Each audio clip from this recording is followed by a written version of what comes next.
Le yoga et la méditation sont entrés dans ma vie par la souffrance. Je crois que quand je suis arrivé au monastère la première fois, je faisais que pleurer. Je ne trouvais pas de sens à cette vie. J'étais tellement agité, ce qui fait que je ne pouvais pas trouver de réponse.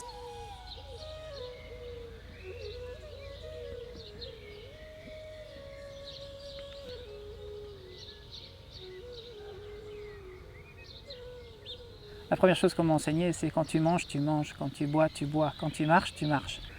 Respire.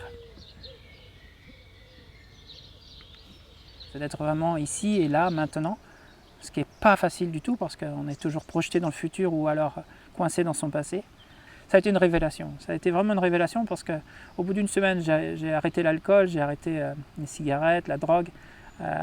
Tout ça parce que je crois que je m'étais rendu compte que ce n'était pas à l'extérieur, encore une fois, que j'allais trouver ce bonheur, mais que c'était vraiment à l'intérieur de moi.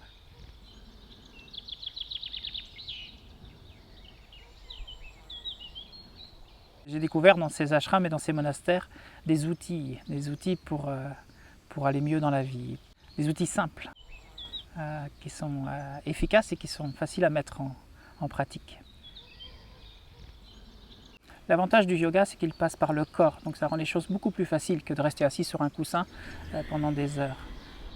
J'ai enseigné autant aux enfants qu'aux personnes âgées et ça fonctionne très bien. Donc en pratiquant les asanas, le pranayama, les exercices de souffle, on peut vraiment se rendre compte du bien-être que ça apporte simplement et rapidement.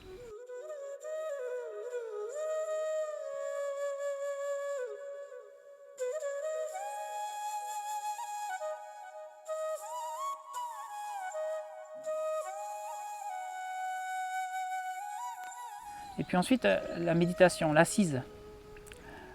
Celle-ci, elle nous oblige à aller regarder à l'intérieur de nous.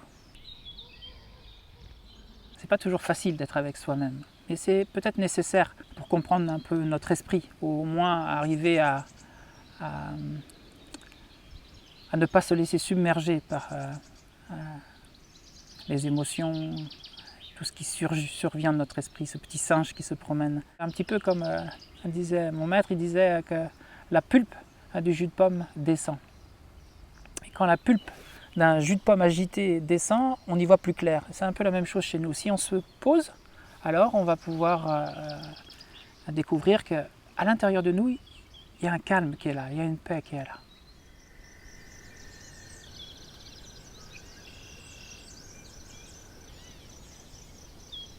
Donc ça permet vraiment, cette méditation, ce yoga, de se connecter à cet instant présent.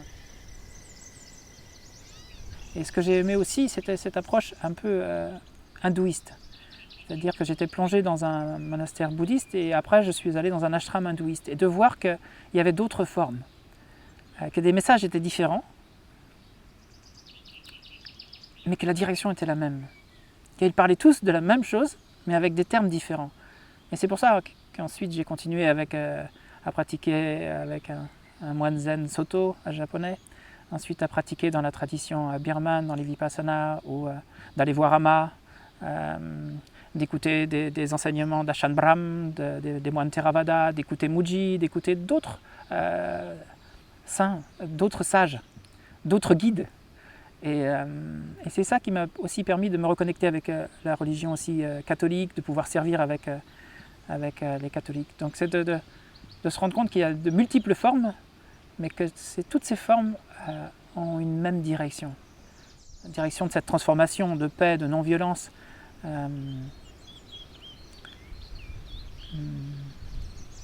transformation.